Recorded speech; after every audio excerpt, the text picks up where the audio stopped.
Se ao longo desse vídeo você se sentir deprimido, você assista até o final, porque vale a pena, tá? Mas não saia no começo, para não ficar deprimido. Muito bem, Mas só para conforme não prometido, eu vou contar para você a minha experiência no meu estágio médico na Flórida. Para quem não me conhece, meu nome é Iago Cabral, eu fui médico no Brasil bastante tempo, bem mais do que eu gostaria, e hoje eu sou médico nos Estados Unidos, eu faço residência em clínica médica no Texas. Depois da residência aqui, você é um médico como qualquer médico americano, tem acesso aos mesmos salários, às mesmas oportunidades de emprego, tá? O melhor caminho é fazendo ou refazendo a residência médica aqui.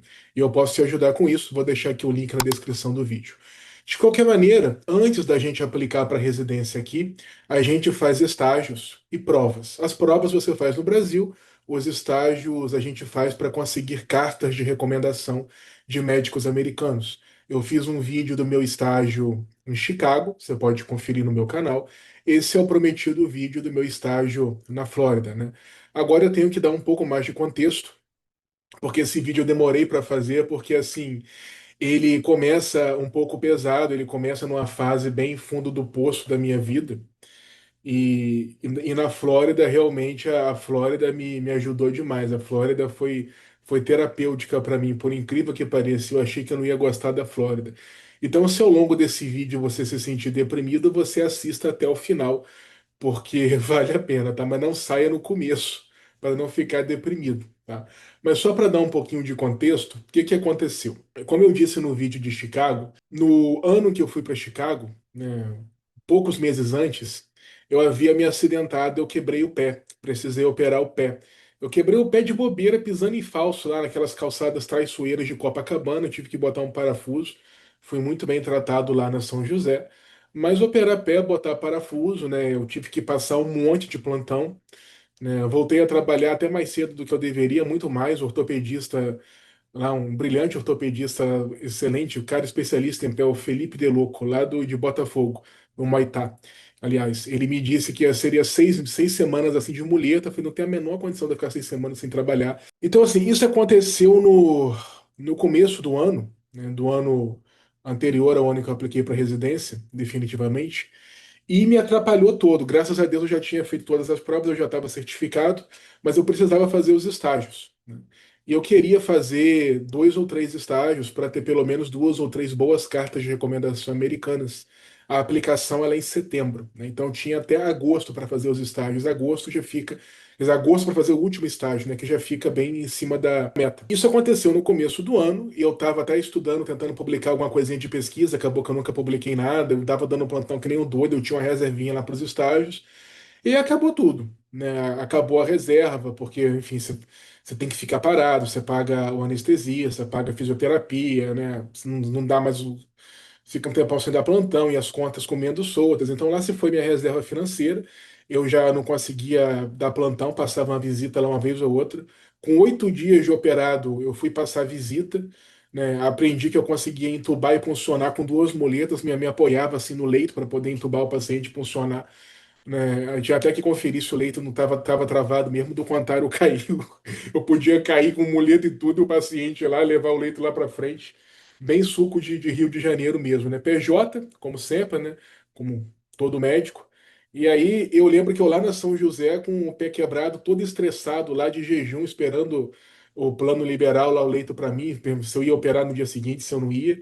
E aí no grupo de plantão tava lá a chefia, né? Muito preocupada Manda mensagem para fulano, manda mensagem para para passar o plantão, meu plantão no dia seguinte. Falou: talvez você tenha que pagar à vista e dobrado, porque amanhã é feriado. Então, esse foi o tratamento que a gente recebe do chefe no Brasil, né? Esse é o padrão, né? Eu na cadeira lá, o chefe mandando mensagem, mandando eu pagar plantão à vista do meu próprio bolso, pagar até a mais, sendo que eu não ia receber a mais, obviamente, para poder arrumar plantonista para o chefe não ter que ir lá dar o plantão, né? Porque é tudo na PJ. Para acabar de matar, você dava o plantão, você ia receber dia 25 do mês seguinte, na teoria, né? Aquele lugar que eu estava tenebroso, um dos lugares em que eu trabalhava, você recebia parcelado 2, 3 meses depois, assim, era 70, R$ 80 a hora um plantão de UTI. Um filme, assim, de terror, né? Um filme de terror. Então, esse era o padrão lá do Rio de Janeiro. Acabou que, assim, nessa dança toda, eu fui conseguir fazer um estágio só em agosto, né? E estava com muito pouco dinheiro. Fiz esse estágio em Chicago e apliquei em setembro. Então, eu apliquei com uma única carta de recomendação americana, isso não é recomendável, e no meio da bagunça eu pude aplicar para poucos programas. Geralmente a gente aplica para vários, eu não tinha muito dinheiro. Eu acabei com o meu caixa lá, meu cheque especial, mas eu aplicar para poucos programas. Então, eu só consegui duas entrevistas. Eu fui descobrir lá para frente que eu tinha cometido um erro lá na minha aplicação. Era até uma coisa que na plataforma, naquela época, naquele ano, estava meio escondida. No ano seguinte, eles corrigiram. Então eu não tinha oficializado as minhas provas, as minhas notas nas provas para os programas. Então eu consegui duas entrevistas por milagre, porque eles não sabiam minhas notas. Eu lembro que eu entrevistei num programa de Seattle, né, o diretor perguntou minha nota. Falou, cara, sua nota não está aparecendo aqui pra gente. Ele perguntou, eu falei minha nota, graças a Deus, uma nota muito boa. Ele ficou impressionado. Nossa, sua nota é extraordinária. Ele até me deu o contato da secretária dele para ela me ajudar. Fala para mim com a minha secretária aqui, manda sua nota para ela. Você quer que as pessoas saibam sua nota. Ele falou com a secretária, he has wonderful scores. Então, ele não sabia, né? Engraçado que assim, uma pessoa normal ficaria chateada. Eu fiquei aliviado. Eu falei, bom, eu só consegui duas entrevistas porque assim foi por milagre, porque eles não sabiam minha nota. E eu pensei assim, bom, descobri que eu sou bom de montar currículo, né? Porque eu consegui as entrevistas lá só no desenrolo do currículo, personal statement, aquela coisa toda. Mas eu já sabia que com duas entrevistas só e tendo aplicado para poucos programas, com uma carta americana só, ainda mais sem. Quando eu consegui botar minha nota no sistema, né, a maioria do ciclo já tinha passado. Então eu já estava psicologicamente preparado. Eu falei, bom, né, o resultado sai em março, 6 meses depois você aplica de novo, né? Você aplica em setembro, entrevista de outubro a fevereiro, e o resultado sai em março do ano seguinte. A residência começa em julho, 1º de julho. Dia Internacional, quer dizer, o Dia Nacional da Residência nos Estados Unidos, aqui começa. Então eu já estava psicologicamente preparado, eu já sabia que eu não ia conseguir naquele ano, naquele ciclo, mas não te prejudica aplicar no ciclo seguinte, eu teria que fazer mais estágios. Só que nesse meio tempo começou a acontecer um monte de coisa, né? A pandemia havia acabado e no Rio de Janeiro começou lá a caça às bruxas aos médicos, como era antes da pandemia, né? Durante a pandemia, por incrível que pareça, né, com essa comoção pública toda, aliviaram muito pra gente. Não tinha tanta cobrança, o preço do plantão aumentou, o médico era valorizado, o gestor não cagava tanto na nossa cabeça, não tinha negócio de NPS, que eles sabiam que estava muito difícil conseguir médico. Passou a pandemia, eles se aproveitaram e começaram a dar chicotada, né? Em CTI, aumentaram o número de leitos, diminuíram os horários, ficou todo mundo lá perdendo horário, começou a atrasar pagamento, diminuiu o valor do plantão, né? Eu lembro que começaram lá a encher o saco para o pessoal pegar o título de UTI. Eu não tinha 6 anos de UTI ainda para pegar o título. Lembro que o pessoal fez das tripas coração para pagar, ia para congresso lá na PQP, pagava curso prático disso, que custava uma fortuna, assim, gastava um quid para pegar a porcaria do título. Pegava o título lá de medicina intensiva, a direção não dava nem um bombom, não aumentava o salário. Na verdade, o salário havia diminuído. Então, ainda chamavam isso de valorização do RQE. Não, o título está valorizado. Como é que está valorizado? Você gastou para pegar essa porcaria, o plantão diminuiu, o valor da rotina diminuiu, e agora tá valorizado? Que negócio é esse? Está desvalorizado? Né? Valorizado se ele aumentasse o seu salário. Outra clássica também é a tal da moda agora do Rio de Janeiro, que pegou lá de São Paulo, né, que é a do CTI rotinizado. Né? Não existe CTI rotinizado no Brasil, existe CTI plantonizado, porque eles fazem o seguinte: agora você já não passava mais visita. Você chegava às 7 horas da manhã, rendia o plantonista noturno, e você era rendido 1 hora da tarde ou 7 horas da noite. Falei, então, o nome disso não é rotina, o nome disso é plantonista. Quem rende e é rendido é plantonista, então não é rotinizado, é plantonizado essa bosta. Com a vantagem de você ter que passar a visita no fim de semana ainda e ficar disponível para mensagem de madrugada, né? Então, era esse o pique que estava no Rio de Janeiro.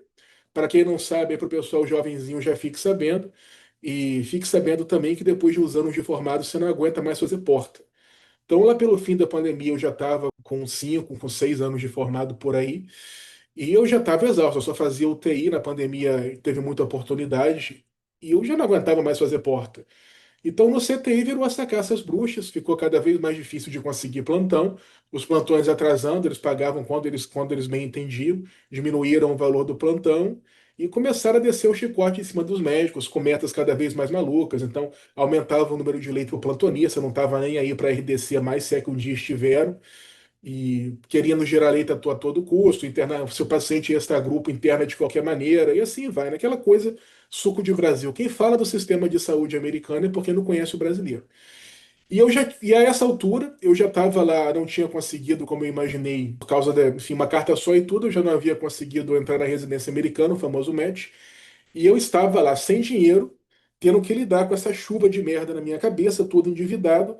O dólar chegou a bater, sei lá, R$ 6. Teve uma época que estava 6,30 lá na época. E eu falei, cara, como é que eu vou fazer? Eu não aguento mais dar plantão, não tá aparecendo plantão direito. Eu tô tendo, tive que pagar um monte de plantão à vista lá na época que eu tava com o pé quebrado, me endividei todo, depois na viagem eu me endividei mais ainda. E eu achei o de dívida, empréstimo, cheque especial, plantão não aparecendo, e quando aparecia todo mundo cagando na sua cabeça, eu já tava assim de saco cheio. Eu falei, cara, puta que pariu. E aí que é a coisa curiosa, porque enquanto eu estava fazendo as provas, nunca me ocorreu jogar a toalha, nunca. Enquanto eu estava fazendo as provas, eu tinha alguma coisa para provar para mim mesmo, para o mundo, uma maneira assim de honrar meus professores. Eu falei, não, eu preciso fazer essas provas, esses steps, para mostrar que assim que quem acreditou em mim acreditou certo. Então nunca passou pela minha cabeça desistir. Mas com as provas feitas, né, e você tendo ali à sua frente o estágio, os currículos, e você de saco cheio, pela primeira vez na minha vida começou a passar na minha cabeça jogar a toalha, né? A pessoa que eu tinha mais próxima de mim, que estava no processo também, que é a minha antiga colega de plantão. Eu não vou dar o nome, porque ela é muito tímida, mas o pessoal sabe quem é. A gente estava brigado desde a época lá de Chicago, a gente brigou feio. A única amizade próxima que eu tinha, assim, que estava junto nesse processo comigo.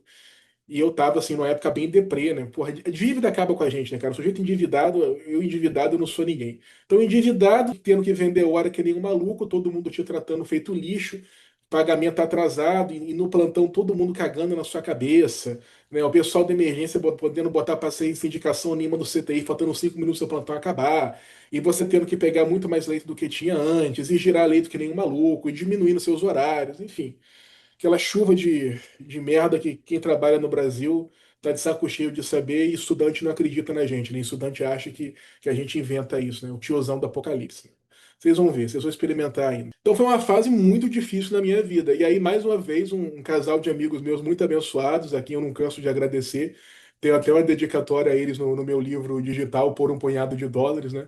Que é a Renata e o Felipe. A gente se conheceu trabalhando num desses CTIs tenebrosos lá do Rio de Janeiro, né, o CTI lá com um estar infestado de barata, a gente tomando calote, pagamento atrasado, parcelado, aquele giro direito doido, internando um monte de pacientes sem indicação só para chupar a diária do plano, né? Bem padrão de UTI particular mesmo, que todo mundo conhece e ninguém denuncia. Quer dizer, eu denunciei, mas evidentemente não deu nada, né? Mas enfim, voltando. E esse casal de amigos, mais uma vez, me ajudou demais, porque eu estava numa fossa danada, né? Era Renato e Felipe. Aí eles me mandaram mensagem e falaram assim: mas vem cá, o que você vai fazer? Você vai fazer mais estágio? O que você vai fazer? E assim, isso foi pouco depois da pandemia acabar, ficou muito ruim de conseguir estágio nos Estados Unidos. Hoje tem muita facilidade, ajuda os mentorados, hoje tem IA, hoje voltou a abrir um monte de opção de estágio, né? Eu tenho um mentorado que conseguiu 3 estágios gratuitos em Harvard, vou até fazer uma live com ela, né? Hoje em dia você põe a IA para mandar e-mail para você, eu ensino no meu curso, inclusive, como é que você faz isso. No dia em que eu gravei a aula para os alunos, eu botei a IA para procurar estágio para mim e montar os e-mails personalizados e mandar os e-mails para mim. Fui dormir, esqueci a IA lá ligada, acordei no dia seguinte e eu tinha conseguido um estágio na Flórida, num ótimo hospital, por US$ 100, né? Isso está no meu curso, inclusive, o link está aqui na descrição. Eu mostro como é que você consegue estágio, tanto do jeito tradicional quanto com inteligência artificial, e listo lá várias e várias opções, né? Mas na época não, pouco depois da pandemia, ficou muito ruim de conseguir estágio nos Estados Unidos, muito ruim. Então você mandava uma cacetada de e-mail, e você tinha que mandar e-mail no manual, né? A IA não estava tão desenvolvida assim, estava engatinhando. E eu já estava de saco cheio, cara, já estava saturado, eu todo endividado e as contas não fechavam. No Rio de Janeiro é caro pra cacete. Quando eu tentei ir pro interior, estava mais difícil de plantão ainda. Eu mandei mensagem lá para a terra da minha família no interior do estado. O pessoal falando, cara, aqui tá muito ruim de plantão, você não vai conseguir dar esse tanto de plantão que você precisa dar. Eu dava 7 plantões por semana, né? Quando eu dava 5 plantões por semana, eu ficava doido, eu sabia que a conta não ia fechar. Tem que ajudar a família, plano de saúde para os pais, aluguel no Rio, assim, na hora da morte. Cara, ficava pé da vida. E pagando empréstimo, né? Pô, eu gastei muito em dólar. Nossa, assim, mas tava acabado. Tava acabado, né? A vida pessoal, então, é uma merda danada. E no trabalho eu já estava no burnout há muito tempo, né? O pessoal me olhava lá no plantão falando, cara, o que que está acontecendo com o Iago? E uma coisa que acaba muito com a gente, assim, por isso que eu falo para vocês tomarem cuidado, é porque você conhecer a medicina americana é uma faca de dois gumes. Porque, por um lado, você fica muito inspirado a seguir com um processo de revalidação. por outro você volta para o Brasil, cara, você quer explodir, você quer pular da janela, né? Você se vê trabalhando igual um corno, sendo tratado feito lixo. Você trabalha muito mais com o médico americano, ganha muito menos, né? A minha hora no Brasil vale menos do que a hora de babá nos Estados Unidos, muito menos. Tá doido? Motorista de Uber ganha muito mais do que eu ganhava entubando e funcionando paciente o dia inteiro. Então, assim, eu já estava pé da vida e já não estava aguentando mais. Eu falei, não é possível que eu estudei a vida inteira para isso. Mas você pensa, a solução é fazer residência. Eu falei, cara, todo mundo ao meu redor tava com dois, três RQS e todo mundo na mesma merda, vendendo hora ali na UTI, sendo cobrado igual um desgraçado, assédio moral danado, não podia reclamar de chefe, né? E a direção, o corporativo, todo mundo cagando na sua cabeça, querendo que você veja leito acima da RDC, ninguém denuncia nada. E, cara, o mundo nas suas costas, aquela responsabilidade danada e você vendendo hora ali, ganhando a mixaria. Nossa. E eu falo, cara, qual que é a solução? Mesmo que eu jogue a toalha. Vou fazer a residência aqui pra quê? Pra acabar que nem todo mundo? Porra, todo mundo daqui tem dois, três RQS, ninguém aprumou. O que eu vou fazer? Em momentos de desespero, eu até pensei, cara, foda-se, vou dar louca. Falei, porra, será que entre fazer residência aqui no Brasil e atravessar o deserto com um coiote e dirigir Uber nos Estados Unidos, tá melhor dirigir Uber, né?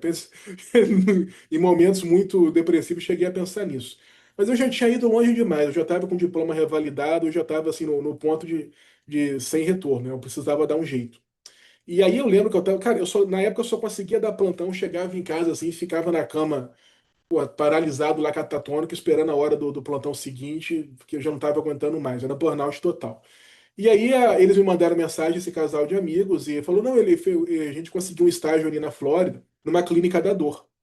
E aí eles me passaram o contato, eu entrei em contato, tinha uma vaguinha lá, e eu marquei esse estágio para agosto. Cara, foi a minha cura, assim, me tirou daquela melancolia, daquela depressão de estar no Brasil e voltou a me dar o gosto pelos Estados Unidos, pela medicina, pela carreira, porque assim, eu só via escuridão na minha frente. Para onde eu olhava no Brasil, eu só via fundo do poço. Falei, cara, não é possível que eu estudei para isso. Não tem saída nessa bosta desse país. Que latrina desgraçada. Depois que você conhece os Estados Unidos, você não aguenta mais o Brasil nem por um segundo. E aí, cara, eles conseguiram esse estágio para mim na Flórida, numa clínica da dor lá. E em agosto eu fui. Eu lembro que a minha chegada em Chicago foi bem traumática, na Flórida foi bem mais tranquila, né? Eu desci em Miami, peguei um trem lá para a cidadezinha, uma cidade bem bonita, lá era Boynton Beach, e fiquei lá na casa do amigo desse médico, um piloto de avião, cara, alemão, gente boa toda a vida, cara, que gente, pessoa muito bom, mas muito bom. A gente se fala até hoje, a gente é amigo, ele já me chamou para passar férias lá, disse que nem ia me cobrar, assim, e gente boa toda a vida, piloto de avião, sim, cara bem de vida, investe dinheiro, cara, assim, nota mil, nota mil. E eu fiquei lá na casa dele, cara, como eu fui bem tratado lá, assim, chega da vergonha. Eu lembro que ele malhava, ele comprava lá uns filés gigantescos, botava lá, fazia churrasco, ó, vai bater sua meta de proteína aí com a gente, né? Tinha piscina. Então, assim, eu fiquei lá com mais quatro estudantes de medicina e médicos já estrangeiros, tudo latino. Era uma festa. E a gente ia para o estágio na Clínica da Dor. Cara, que beleza. E o estágio da Clínica da Dor foi com anestesista. E o cara era assim um gênio dos negócios, né? Então eu aprendi tudo tudo não, mas assim, eu aprendi a realidade de mercado aqui da chamada prática privada, né? Private practice, que é assim, cara, é outro nível. A gente vê muitos salários aqui nos Estados Unidos, né, que salário assim, de US$ 300.000 por ano do clínico, do radiologista 500 mil, cirurgião 500 mil. Mas quando você vê a realidade de você ter sua própria empresa nos Estados Unidos, cara, o céu é o limite. Ele tinha duas clínicas da dor, e na clínica da dor ele fazia tudo quanto é procedimento, ele fazia estética, ele fazia TRT, aplicava botox, fazia aqueles pines lá, aqueles procedimentos estéticos, a mulher dele era esteticista também. Então era uma máquina de fazer dinheiro. Ele também me contava, né? Um monte de vantagem. Aqui nos Estados Unidos, quando você abre sua empresa, você tem um monte de vantagem fiscal. Então, se você tem salário, né, você vai ter uma alíquota de imposto de até 40%. Com empresa, você põe sua alíquota zero, ou bem próxima disso. Então, ele tinha coleção de carro, e ele botava os carros no nome das empresas, abatia lá a depreciação dos carros, a manutenção da como no imposto do imposto da empresa, né? Tinha avião particular e você consegue, quando o avião é da empresa, você consegue abater lá o valor do avião como depreciação do imposto da empresa, os gastos, a gasolina, né? Sei lá, bom, o avião não tem gasolina, enfim, o combustível lá do avião. Ele tinha um pastor alemão que levava lá na clínica, abatia a despesa do pastor alemão como cão de terapia, né? Fazia, jantava lá, abatia como jantar de negócios em restaurante muito bom, restaurante chique. Viagem para congresso, sei lá, Las Vegas, Bahamas, abatia do imposto da clínica. Aqui todo mundo faz isso, tá? Todo mundo aqui faz isso, não é uma exceção. Isso aqui é totalmente legal aqui nos Estados Unidos, é que os Estados Unidos querem que você tenha empresa, entendeu? Eles querem que você bota o dinheiro para frente e expanda a sua empresa, faça a expansão da sua empresa. Então, cara, é muito bom. Então, além de você ganhar muito mais, porque você elimina o intermediário, né? Você elimina o hospital. Ele tinha o centro cirúrgico também, depois ele vendeu. Então, assim, cara, muito gênio assim, dos negócios. Eu fui lá vendo as dicas, né? Por exemplo, aqui nos Estados Unidos você pode. Você tem sua clínica, bom, uma coisa é o imóvel da sua clínica, outra coisa é a sua clínica. Então você abre uma PJ, uma LLC para o imóvel, outra LLC para sua clínica lá com seu painel de pacientes. Cada um tem seu valor, né?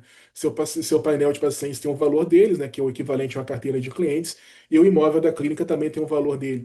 Então você consegue alugar seu imóvel para sua própria clínica e abater o aluguel do seu imposto, né? Você consegue, quando você financia um imóvel aqui nos Estados Unidos, você consegue abater o imóvel como depreciação do seu imposto e abater os juros do financiamento também. Você consegue refinanciar seu imóvel, você consegue pegar empréstimos com LTV, valor até de 70% do imóvel e adquirir mais imóveis.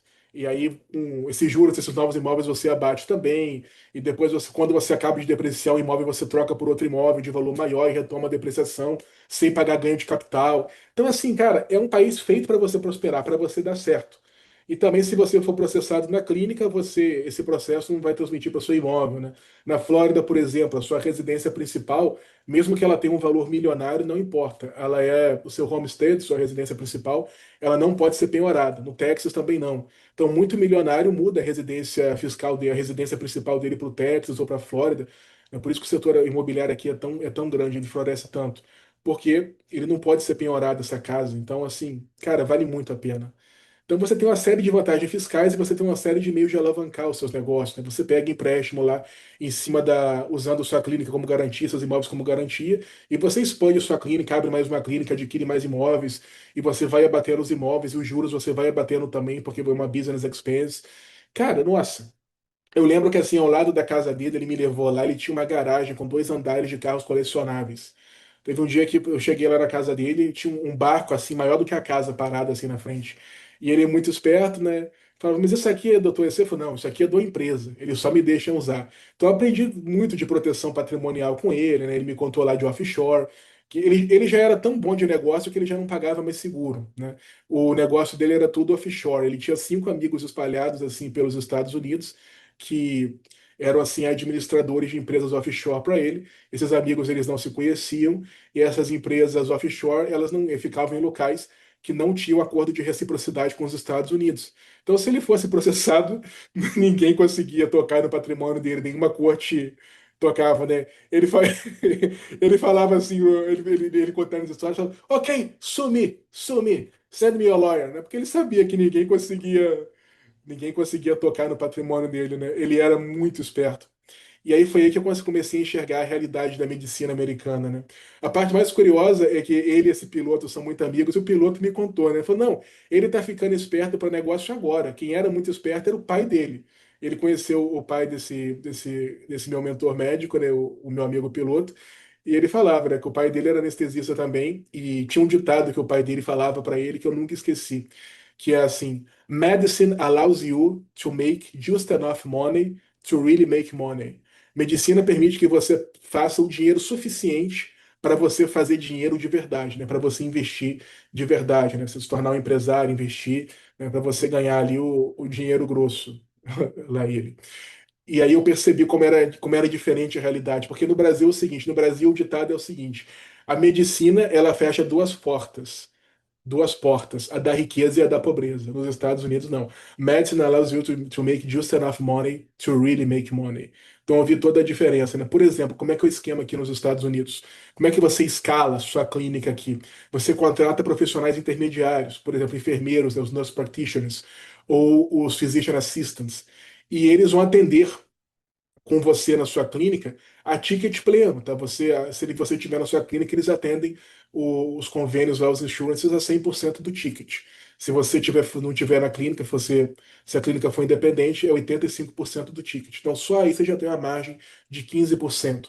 Então, aqui um médico sozinho, ele contrata quatro nurse practitioners ou quatro physician assistants e ele aumenta o faturamento da bruto da clínica dele por quatro. E o salário do nurse practitioner e physician assistant é mais ou menos metade ou até menos do salário de um médico aqui. Eles ganham muito bem, mas o médico ganha muito mais. Então, quando você tem sua clínica, você consegue escalar com eles. Melhor ainda, você os coloca para fazer procedimento estético. Então, aqui, nurse practitioner, physician assistant, eles fazem transplante capilar, fazem botox, filling, peeling, fazem tudo, tá? Aqui eles fazem tudo. Então, assim, a capacidade de escala aqui é outro nível. Imagina se no Brasil eu pudesse abrir um consultório e colocar cinco enfermeiros atendendo o plano para mim a 100% do ticket, né? Mesmo o plano pagando mal, que no Brasil paga mal para cacete a tabela, eles atendendo para mim a 5% do ticket, né? Você ia multiplicar meu faturamento por 5. Mas não é a realidade no Brasil. No Brasil você não consegue escalar. É muito difícil você escalar uma clínica no Brasil. Quer dizer, eu ia precisar de escalar com médicos. Evidentemente, a minha margem em cima de um médico seria muito menor. Você escalar com médico é muito mais difícil. Então aqui não, aqui você escala com profissionais intermediários, com mid-levels, e é bom para todo mundo, eles ganham muito bem e tá tudo certo. Por isso que aqui tem esse ditado, allows you to make just enough money to really make money. E no Brasil, medicina fecha duas portas, da riqueza e da pobreza, porque medicina no Brasil é muito difícil escalar. Então, isso tudo aqui abriu meus olhos. E aí eu fui conversar com ele e eu, na época, eu estava querendo fazer anestesia. Só que a anestesia está muito concorrida aqui nos Estados Unidos. Eu ia ter que fazer um ano de estágio ou dois para poder ter uma chance decente, né? Meu amigo que passou, que fez estágio comigo, fez 2 anos de estágio em pesquisa. E ele olhou para mim e falou, cara, só entra em qualquer coisa. Ele até me ofereceu para me contratar depois. Cara, só entra em qualquer coisa. No sistema que você só precisa entrar. É só isso. Só entra. Porque independentemente de onde você entrar, você faz clínica medicina da família, você abre sua clínica depois, cara, céu é o limite. Os Estados Unidos, eles querem que você dê certo. O sistema tributário aqui, tudo aqui é feito para você estar certo, dar certo. A proteção patrimonial aqui é muito mais forte. Os incentivos fiscais são muito mais fortes, né? Por exemplo, os Estados Unidos têm o maior mercado de aviação privada do mundo, porque você literalmente abate um avião inteiro do seu imposto como business expense. Então, cara, quer mais o quê? Esse pessoal em anestesia, esses cirurgiões todos, eles vão em congresso na Bahamas e rebate do imposto deles. Assim, é fenomenal, cara. Fenomenal. Então eu abri meus olhos. Eu falei, cara, eu só preciso entrar em qualquer coisa. Vou entrar numa especialidade aqui que é mais fácil de entrar, mais aberta e que a residência é curta, né? Foi assim que eu acabei fazendo clínica médica, que é 3 anos só. Então eu ia para a clínica da dor dele e eu ficava lá atendendo os pacientes. É um nicho muito pouco explorado no Brasil. Nos Estados Unidos tem várias clínicas da dor. Eu me lembro que teve um dia eu estava numa cidade pequena, eu fui pegar Uber com meu amigo, eu coloquei, bom, vou colocar aqui no Uber, né, Pain Management, porque nessa cidade só deve ter uma. Aí eu acabei em outra clínica, meu amigo brigou comigo, cara, o que que você fez? Não é essa clínica? Eu falei, pô, numa cidade pequena assim tem várias clínicas da dor e realmente tinha. Então você vê que a dor crônica no Brasil é muito mal manejada. Aqui nos Estados Unidos, nossa, tem muita coisa em dor. Tem aquelas bombas assim que se implantam, tem aqueles dispositivos na coluna, mas muita coisa mesmo. Eu lembro de um paciente que por incrível que pareça, cara, ele fez um monte de procedimento porque sabe Deus como ele foi atingido por uma baleia, né? Ele trabalhava como salva-vidas, alguma coisa assim, foi atingido por uma baleia e aí ficou todo lascado, tadinho, né? Teve que implantar pump lá de painkiller, de, sei lá, fentanil, um negócio assim, aqueles dispositivos de coluna. Foi um caso até curioso. Então a gente ia para a clínica dele e ele trabalhava de terça até sexta. Então, terça e sexta era em Boynton Beach e segunda e quarta era numa outra cidade lá um pouco mais distante. E assim, clínica da dor é chatinho, né? Ali eu sofri, porque era ambulatório puro, eu ficava lá feito um dois de pausa, acompanhava as consultas com ele. Os pacientes, gente boa toda a vida, eu ouvia cada história assim, cara. Os pacientes tratavam a gente tão bem. Ô, Brasil, Brasil! Assim que eu falava que era brasileiro, eu já ficava todo assim, né? O Brasil é o seguinte, quem conhece pouco gosta. Brasileiro, quem não conhece direito, tende a gostar, né? Então, eu ficava lá ouvindo as histórias, mas era bem cansativo, né? Era ambulatório. Então, a gente pegava bem cedinho lá, 8 horas da manhã, né? Para ambulatório é cedinho, né? E aí ia até umas 4 horas da tarde. Eu sei que a gente saía do estágio, e eu saía do estágio quebrado, né? Que era o dia inteiro ali em ambulatório, muitas vezes em pé, e pulando de uma sala para outra, de uma sala para outra, acompanhava os procedimentos lá com ele, as infiltrações, né? Usava lá aqueles aventais de chumbo, né, quando ele fazia lá aquelas fluoroscopias, né, para fazer lá as infiltrações, hack e um monte de coisa. Era bem interessante, mas ao mesmo tempo era bem cansativo, cara. E a hora que era de terça a sexta só. Mas eu saía assim bem cansado. E nesses outros, em 2 dias da semana, quando a gente ia para a cidade vizinha, era 1 hora para ir e outra hora para voltar. E, cara, na estrada da volta, todo mundo dormia. Ele falou: "Eu nunca tive um aluno que nunca dormiu na estrada da volta." A gente dormia, e ele já tinha uns 60 e poucos anos, pelo menos. E eu olhava assim para ele e falei: "Cara, esse cara não vai dormir, não." Eu morria de medo dele dormir no volante. Mas nunca dormiu, não. A gente olhava para ele assim. Aí sempre tinha uma colega lá que tentava ficar acordada para conversar com ele, para mantê-lo acordado. E eram nessas viagens que eu aprendia muita coisa sobre clínica da dor, sobre private practice, sobre asset protection, sobre investimentos com ele. Então, essas viagens assim foi uma experiência muito enriquecedora. E hoje eu me arrependo. Eu falei: "Cara, eu estava diante lá de um mentor perfeito, eu não aproveitei tanto quanto eu poderia. Eu tenho até vontade de voltar para conversar mais com ele, né? Ele já se ofereceu já para fazer consultoria, para me colocar para falar lá com o pessoal de finanças dele. Então eu tenho bastante interesse em voltar, que o cara é fera. O cara é muito bom. O cara faz dor, faz estética, faz tudo. Assim, brilhante, brilhante. TRT, Botox, aplicava Botox lá. E assim, o bom da estética de TRT é que é tudo no cash, né? Não passa por tabela, não é tabelado, não depende de autorização do plano. Muito procedimento na clínica da dor também é no cash, o paciente não quer esperar o plano autorizar, então faz lá as infiltrações. Outros também o plano cobre. Então, assim, são procedimentos assim, bem tranquilos de fazer. Você faz em minutos, né? Ele fazia com fluoroscopia, dá para fazer hoje em dia com ultrassom também. Então, achei bastante interessante, cara, bem interessante mesmo.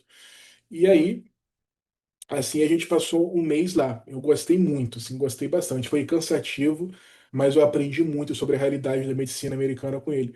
E curiosamente, ele anestesista, ele falou: "Cara, entra em qualquer coisa. Só entra. Just get in." E eu segui esse conselho dele, foi um ótimo conselho, porque quando a gente está do lado de fora, a gente não enxerga a realidade da prática privada nos Estados Unidos, a realidade empresarial, o business nos Estados Unidos, que é outro nível, cara. Outro nível completamente. Aqui é a terra da alavancagem, juros baixos. Aqui se imprime a moeda que é a moeda do mundo, que é a moeda que ancora o mundo. Então, o mundo dos negócios aqui nos Estados Unidos é incomparável. Nossa, incomparável. Então passei um mês lá e eu conheci a Flórida. Curiosamente, eu achei que eu ia odiar a Flórida, nada. Eu adorei, cara. Adorei. Linda de doer, é quente, tá? É bem quente. Chove assim do nada tem umas tempestades, assim, dura alguns minutos, depois volta a fazer um sol danado, é um sol para cada um, abafado, Na verdade, a umidade dá a sensação de que é muito quente, muito mais quente. Então, assim, 40 graus na Flórida parecia 50 graus. Você não conseguia andar na rua. Nos Estados Unidos é asfalto para todo lado também, então se atravessar a rua a pé, você já fica todo suado, cara, de tão quente que é. Lá eu conhecia as praias lá da Flórida e eu conhecia as mansões com praias privadas. Assim, era bem interessante. Eu lembro que esse anestesista ele morava numa casa linda, linda, na frente de um lago assim lindo, lindo. E de frente para esse lago ficavam as mansões, né? Tinha as mansões lá com praia particular e tudo. Aí ele dava uma risada assim. O pessoal fala que a vista deles é boa, mas a minha vista que é boa, porque daqui eu vejo as mansões e das mansões eles me veem aqui. Então a minha vista está melhor. E é bem interessante você ver o contraste, né? De um cara que é rico, né? Ele é multimilionário, para os bilionários, né? Que são o pessoal famoso lá, sei lá, Oprah e sei lá mais quem, tudo com casa, com mansão com praia particular na Flórida. E você vê que there are levels to this game, né? Existem níveis, patamares nesse jogo. E eu vi, cara, eu entrei lá pisei na areia lá da praia, né? Você vai lá num corredorzinho, entre uma mansão e outra, você consegue acessar as praias, né? Eu vi lá as praias da Flórida. A Flórida é o seguinte, onde tem água doce, tem jacaré. Onde tem o Gator, né? Onde tem água salgada, tem mar, tem tubarão pra caramba. Então você tem que tomar muito cuidado. A vida selvagem da Flórida é muito bonita. É uma região assim de pântano. Então você vê uns lagartos coloridos para todo lado, cara, uns lagartos coloridos assim, mas bem chamativos, né?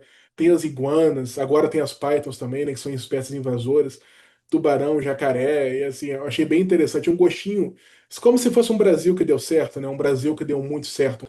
E é muito próximo do Brasil, né? Para Chicago eu sofri muito, eu fiz 14 horas de viagem.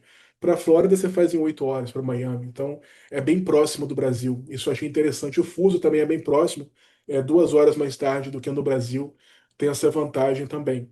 Então lá eu malhei, eu saí bastante lá com o pessoal, tinha piscina. Eu só não fiz jiu-jitsu lá, tem muito jiu-jitsu lá, só que jiu-jitsu nos Estados Unidos é caro para quem ganha em real, né? A mensalidade aqui de jiu-jitsu vai ser 150, 160 dólares. Então você ganhando em real é brabo de pagar. e eu me acabava lá no ribeye, nas proteínas. Comida nos Estados Unidos é muito gostosa e é barata se você ganha em dólar. Se você ganha em real, o macete é comer muito suplemento. Aqui tem umas barras de proteína muito gostosas, então eu me enchi de proteína. Eu gostei demais, cara. E no final das contas deixou muita saudade.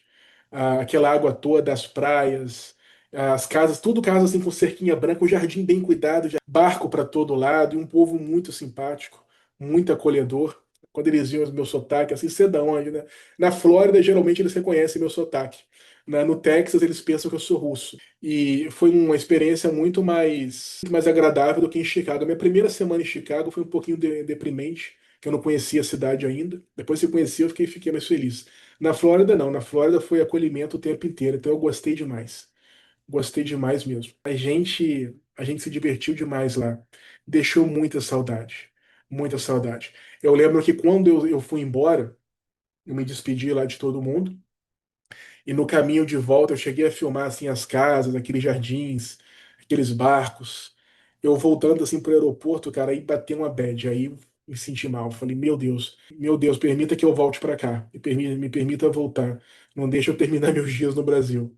E eu voltei, mas aí eu voltei inspirado, porque tava tudo muito melancólico, tava tudo muito, sabe, etéreo. E quando eu voltei para o Brasil, eu voltei com a lembrança da Flórida bem firme em mim. Eu falei, a lembrança daquela realidade, do mercado médico americano, eu já revalidado, e ele já tinha lá me prometido minhas cartinhas de recomendação. Eu falei, não, agora vai dar certo. E aí eu apliquei direitinho, me endividei todo de novo, né, para poder aplicar para o máximo de programas, mas a plataforma ali já tinha corrigido aquela situação das minhas notas, e eu tinha já duas cartinhas de recomendação americanas, consegui duas brasileiras lá, no jeitinho, e apliquei. E isso foi em setembro. Em março saiu a minha aprovação. E eu apliquei muito para a Flórida e para o Texas. Eu sinalizei muito a Flórida e o Texas. Não se preocupe que eu explico direitinho no meu curso o que que é aplicação, o que que é sinalização, o que que é carta de recomendação. Fica tranquilo, tá? E nesses últimos meses, você aplica em setembro, o resultado sai em março do ano seguinte. E nesses meses aí você fica entrevistando, e nesses meses eu também escrevi o meu livro digital Por um Punhado de Dólares, porque eu sempre tive o sonho de morar no Texas. Só que esse estágio balançou meu coração. Então eu fiz mais ou menos meio a meio, né? Meio Texas, meio Flórida, né? Entre assim os principais. Mas eu apliquei para os Estados Unidos inteiro. Né? Acho que só para o Alasca que eu não apliquei. Então eu gastei bastante dinheiro, mas faz parte. Eu tenho até um videozinho sobre as finanças do processo. Não é nada absurdo, não. Se você esfola de plantão que nem eu me esfolei, você consegue pagar. Sai muito mais barato do que a cota de Unimed, por exemplo. Nesses últimos meses, no Brasil, eu escrevi meu livro por um punhado de dólares, né? Foi um ato de fé. Para quem não sabe, é um faroeste do Clint Eastwood, né? Eu já sonhando em ir para o Texas. Mas eu tava com o coração dividido, né? Texas e Flórida, mas eu sempre soube que eu queria morar um tempo no Texas. E em março saiu o resultado, né, a minha aprovação no Texas para fazer clínica médica. Eu fiquei muito feliz e eu vim para cá, pro Texas. Eu estou muito feliz aqui, graças a Deus. E, cara, mas foi um momento os meses que precederam minha ida à Flórida foram meses muito melancólicos para mim. Foram meses bem difíceis, bem solitários, assim, a situação estava muito ruim lá no Rio. O pessoal até hoje me manda mensagem para falar, cara, tá uma loucura isso aqui, tá uma droga, tá cada vez pior. Então, assim, tá bem desesperador. Eu fico bem triste pelos meus colegas de verdade.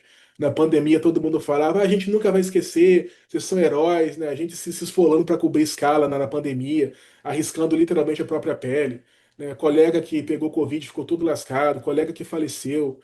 Assim, já entubei colega médico no Covid, sabia que no dia seguinte poderia muito bem ser eu ali. E assim que o Covid acabou, nossa, tratava a gente pior do que cachorro, né? Como se fosse um papel higiênico usado. Não gostou, tem um monte para botar no seu lugar. Era o que eles já vinham fazendo antes da pandemia, né? A pandemia apenas interrompeu o plano aí das grandes redes hospitalares de botar médico aí abaixo de cachorro, como eles bem conseguiram no Brasil. Então eu fico bem triste por isso, eu agradeço muito a Deus pelo livramento e hoje eu faço tudo ao meu alcance para conseguir trazer os meus colegas assim que estão nesse sofrimento no Brasil, pelo menos os que abriram seus olhos, para trazer aqui para os Estados Unidos. E eu consegui reunir um grupo muito bom, graças a Deus, que cresce a cada dia. Então, se você tem interesse em revalidar seu diploma nos Estados Unidos, eu vou deixar o link aqui na descrição do vídeo para você conhecer o meu curso. Eu tenho um programa 100% online com toda a minha experiência que vai te guiar aí em mais de 70 aulas durante todas as etapas do processo. Então, Iago, como é que são essas provas? Como é que eu faço essas provas? Por onde que eu estudo? Como é que eu estudo? Como eu monto meu cronograma? Como é que eu consigo os estágios? O que que são essas cartas de recomendação? Como é que é o modelo de currículo? Como é que monta o currículo? Como é que é a experiência com as entrevistas? Até os detalhes, assim, como é que aluga um apartamento nos Estados Unidos? Como é que eu vou comprar meu primeiro carro? Como é que eu vou abrir a conta em banco? Como é que eu vou construir score de crédito? Como é que eu tiro carteira de motorista? Tudo, meu amigo. Eu coloquei tudo ali. Toda a minha experiência, toda essa parte de vistos também, para você não ter nenhum susto, para ser bem suave. Então, assim, dizem que se a gente pudesse vender nossa experiência pelo preço que ela nos custou, a gente seria rico, né? Então, eu estaria mais rico que esse meu mentor querido lá da Flórida, se eu pudesse vender minha experiência pelo preço que ela custou. Mas não, esse curso eu fiz bem acessível, até para ajudar os estudantes de medicina, muitos deles me procuram, e eu também fui um estudante liso, então eu sei bem como é que é. Está bem acessível aqui no link da descrição do vídeo e eu vou te pegar pela mão para te mostrar toda a minha experiência e logo logo você também estará aqui na terrinha do tio Sam. Se for aqui pelo Texas, a gente vai marcar um churrasco aí para comer um rib eye. Tanto a Flórida quanto o Texas não tem imposto de renda estadual. Os dois estados assim são muito amigos do empreendedorismo, são muito amigos da medicina. O Texas tem cap de processos, então assim eles limitam muito aqui processos contra médicos, tanto o Texas quanto a Flórida. Você pode ter sua residência principal e ela é impenhorável, independentemente do valor dela, né, seu homestead. Inclusive, eu vou liberar para vocês um vídeo sobre proteção patrimonial que eu aprendi muito lá na Flórida com esse mentor, bem interessante. Recomendo muito que vocês vejam, né? Todo mundo fica com medo, fala, o Brasil, tudo bem, mas e os processos nos Estados Unidos? E mal a gente sabe que os Estados Unidos hoje são um dos grandes destinos no mundo de proteção patrimonial, um dos grandes paraísos fiscais do mundo, eu vou te mostrar. E no Brasil você não tem segurança jurídica nenhuma, né? No Brasil se penhora bem de família, né? Esses dias você vai ver no vídeo, teve um caso de um ator, um ex-ator da Globo, que teve a única casa dele penhorada para pagar dívida trabalhista, né? Médico agredido no Brasil a cada 2 horas. Isso é um estudo que o próprio CFM divulgou. Aqui nos Estados Unidos isso é inimaginável, né? A pessoa pergunta de preconceito. 25% dos médicos aqui são estrangeiros. Eu nunca ouvi falar de preconceito contra médico aqui. Enquanto no Brasil, seus próprios compatriotas te massacram, te odeiam, te agridem a cada 2 horas, cara. Que loucura. E se você quiser que eu te conte mais essa realidade, se você quiser que eu te mostre do zero como é que é o processo para revalidar aqui nos Estados Unidos, cada sigla, cada detalhezinho, a gente tem um encontro marcado no meu curso, tá? Link está aqui na descrição, a gente se encontra por lá, para muito em breve a gente se encontrar por aqui. Um abraço, não deixe de compartilhar esse vídeo com seus colegas, para quanto mais brasileiros aqui, mais forte o network, mais fácil vai ficar para a gente aqui fazer negócios e entre si, encaminhar pacientes, montar clínicas. Então, não deixe de compartilhar esse vídeo, curtir e comentar. E não deixe também de conhecer o meu curso para você aprender o caminho das pedras, para esse caminho ser muito mais confortável para você. E logo, logo a gente se encontrar aqui na terrinha do tio Sam, tá bom? Saudações texanas, até a próxima.